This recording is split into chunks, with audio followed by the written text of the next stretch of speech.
Bonjour et bienvenue à la 10e mini-leçon de danse classique. Aujourd'hui, j'aimerais bien vous parler de la technique de mouvement. Pourquoi? Souvent, quand on dit technique, au moins dans la danse classique, on pense tout de suite à des grosses difficultés, la pirouette, les lever des jambes, la batterie. C'est une technique, on passe des années à travailler. Mais il y a plus que ça. Parce que la grosse difficulté de la danse classique est d'avoir de belles positions, et ça prend de nombreuses années, et de beaux mouvements. Avoir les deux est très important. On peut prendre un danseur avec un endroit parfait, très joli, lever des jambes, qui peut faire beaucoup de pirouettes ou sauter très haut, et c'est agréable à voir, mais ça devient, à mon avis, assez vite lassant. Par contre, ce qui va vraiment toucher le public et le spectateur, ça va être de beaux mouvements avec de belles positions. Là, il y a quelque chose de magique qui se passe.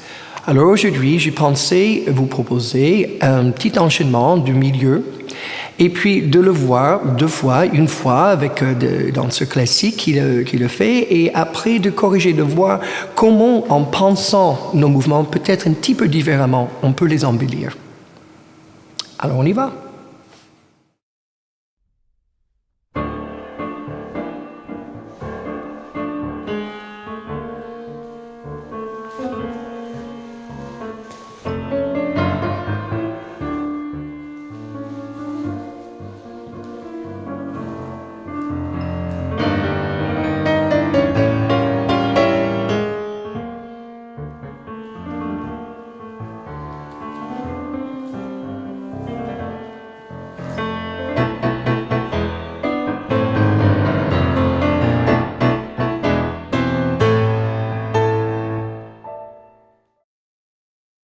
Pas mal du tout. Ce que vous venez de faire, c'était propre, c'était en place, c'était musical, tout à fait correct. Mais on veut aller au-delà du correct, parce qu'il y a beaucoup de danseurs corrects dans le monde. Et le problème pour moi, la carence, c'est que beaucoup d'excellents danseurs classiques, ils ne sont pas tout à fait à la capacité de ce qu'ils sont capables de faire vis-à-vis de la qualité de leur mouvement. Et on va voir un peu des techniques qu'on peut faire, appliquer ce petit exercice et que vous pouvez vous appliquer sur ça chez vous, dans n'importe quel mouvement, en fait. Par exemple, ici, au début, quand vous étiez sur les côtés, comme ça, j'ai remarqué une petite réflexe ici au cou. Alors, je ne sais pas si vous le sentez, mais ça va rigidifier tout le corps. Encore une fois, ceci, c'est le contrôle primaire. Et quand nous permettons notre cou d'être libre, la tête va nous aider à nous équilibrer sur un pied, sur la pointe, dans la pirouette, même en l'air. Alors, pointez, faites le premier mouvement, et pointez à la seconde, pliez. Et puis, on va prendre juste un instant avant de bouger, de placer l'intention, de permettre le cou d'être libre. Et puis maintenant, pensez au moment que vous transférez votre poids du corps, pensez pas à vos jambes pour l'instant, trouvez ces muscles et on y va et hop et ça reste calme. Vous sentez un petit peu mieux là? Vous sentez un petit peu différent? Il ne faut pas être dérouté parce que quand on commence à travailler avec efficacité, ça peut vous sembler trop facile. C'est un piège. Okay? Ensuite vient le premier déplacement. Alors, on est dans le vif du sujet. Comment se déplacer?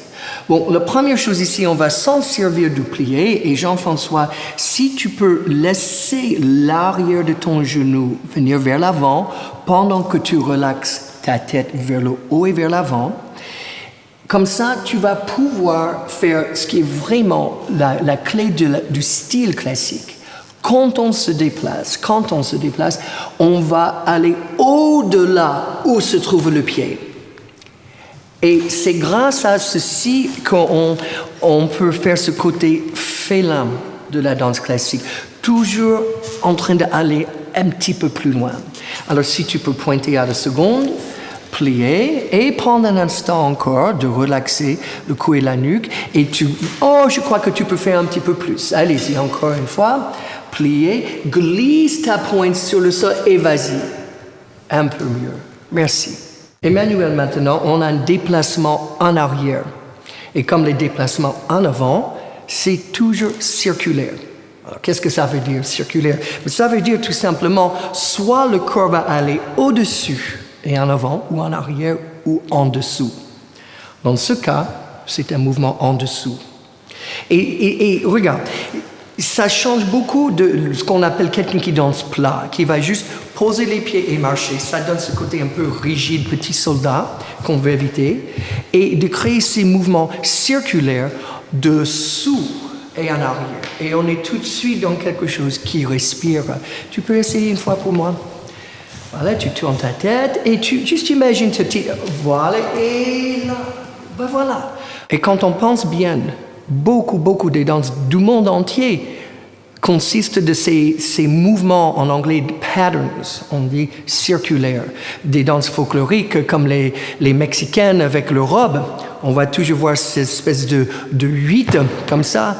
Et nous, en classique, on n'a pas de valse qui va décrire cet oméga, si vous voulez. Et là, dans le moindre de déplacement, le plus que vous mettez en valeur ces mouvements circulaires, le plus que ça va toucher le public, le plus que c'est dansant. Jean-François, après, on a un pas de bruit ouvert à la seconde, et c'est la même chose que ce que je viens d'expliquer à Emmanuel. C'est un déplacement, donc il va être encore circulaire. Regarde, je vais le faire comme il ne faut pas faire. On ouvre et puis 1, 2, 3. Un peu plat, pas très intéressant, même pour quelqu'un comme toi qui a un joli en dehors.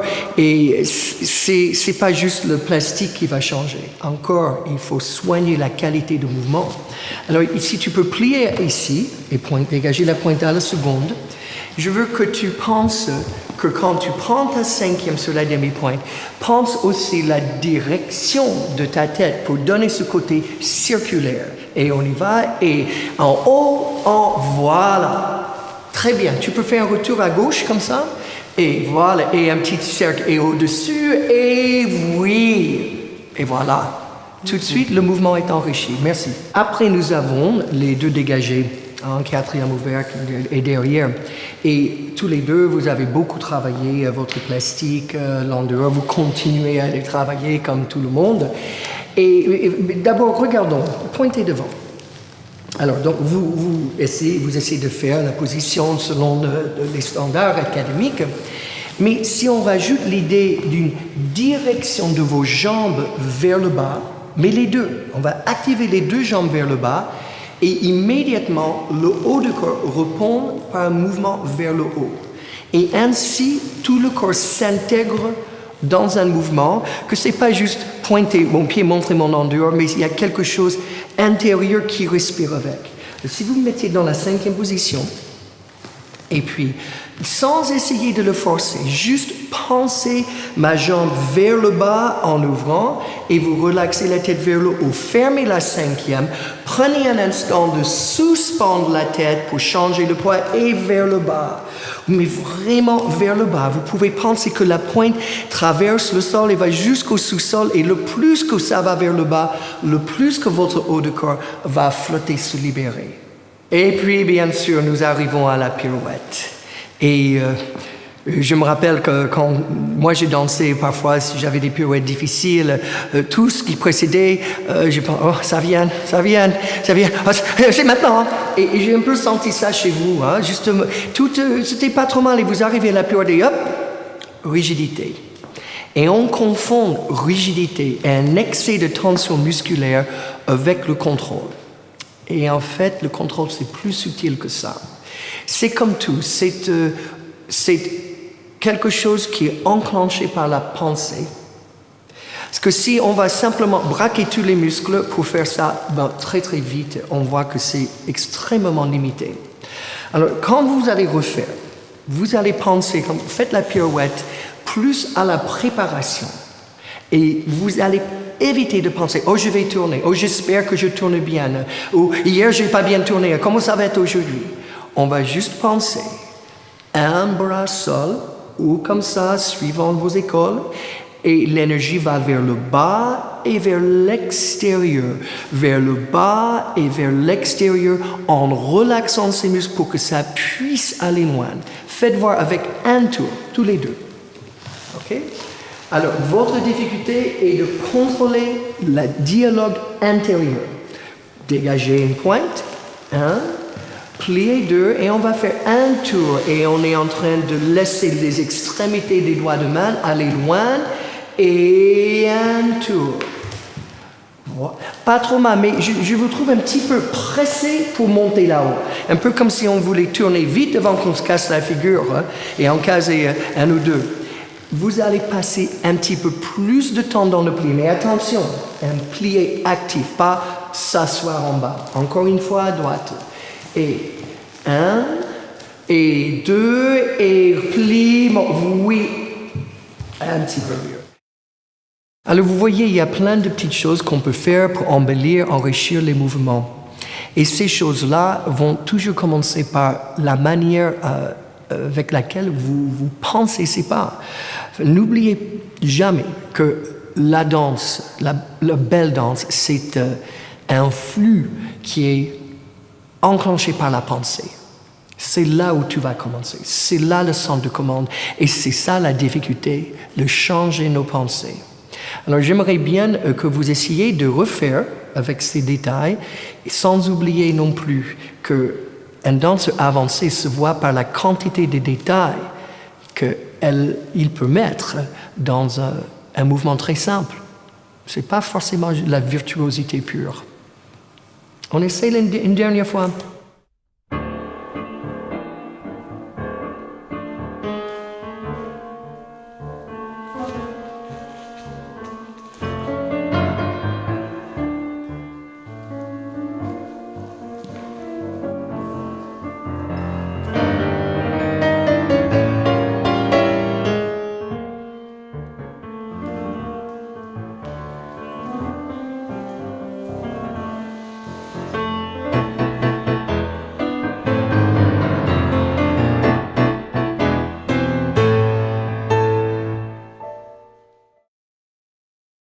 Voilà, on a juste gratté la surface là. Les points à retenir, je pensais d'avoir toujours les muscles du cou et de la nuque détendus pour que la mauvaise tension puisse partir. N'oublie pas, il y a une bonne tension aussi. De penser par des directions et aussi de visualiser quand vous avez un déplacement si c'est au-dessus ou en dessous. Et surtout et d'abord de soigner votre dialogue intérieur, c'est-à-dire d'avoir un œil sur vos pensées pendant que vous dansez. Et comme ça, vous êtes sur le bon chemin pour faire de vrais progrès. À la prochaine fois.